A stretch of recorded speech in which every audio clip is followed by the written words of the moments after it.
Thanks for tuning in to Barbershop Sports Talk.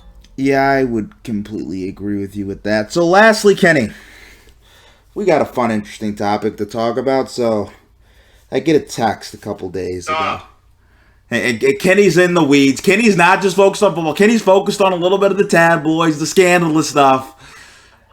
And then I look at that and I'm like, is this woman dancing on Urban Meyer's lap at a bar?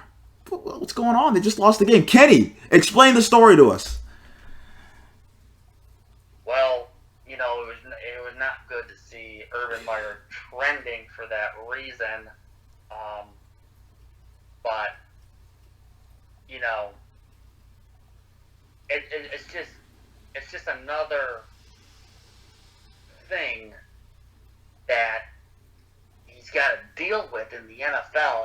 I think it's been it's just been way too many, making decisions for the team. You're going down good path or bad path, +1 or -1. It's just been a constant, just not being able to get out of his own ways. It started one of his first hires. I thought some lackluster coordinator hires. We talked about the lack of college hires. I think he tried to go after Travis Etienne because he couldn't get Kadarius Toney, stuff like that.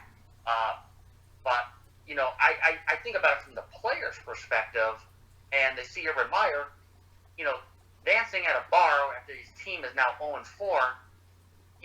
This is a different game from college to the pros. The pros, pro players, they got a lot more power, a lot more say. I just, if you're a player on the Jaguars, how you can see them, be like, how you could, respect Urban Meyer's a coach, and that's the guy leading your organization. It's not a good look. It's one of the reasons why I think they're 0-4. And just like defeated too. You saw that game in Cincinnati. I know we usually don't talk about the Thursday night games.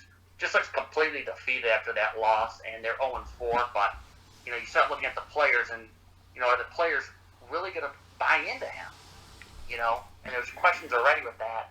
But it comes across now as like a joke. Kenny, could you ever see Bill Belichick doing that after a loss? You think we're going to see Bill Belichick doing that? I said, hey, this is the NFL.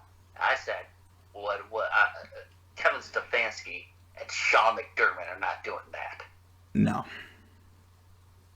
They're football all the time. It doesn't seem like Urban's not. Yeah, and it's they had that 14-point lead. Talk about that Thursday night game.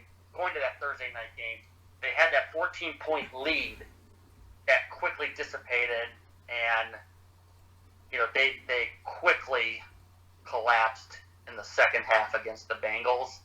But you start looking at their schedule and stuff. It's hard to find wins. They could be 0-8. You look at their schedule. They could be 0-8. I still think they'll get about 3-4 wins. But right now it's tough times for the Jaguars. We quickly check their next game.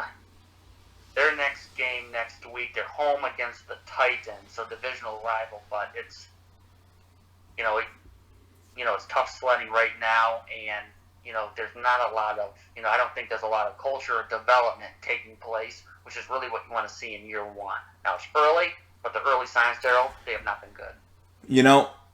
Trevor Lawrence might be the most mature person on the team, and that's cool and all, but Trevor Lawrence is 21. Urban Meyer is like 50 years old and a grown man. That is never a good thing. Kenny, thank you for coming on the podcast, man. I appreciate it.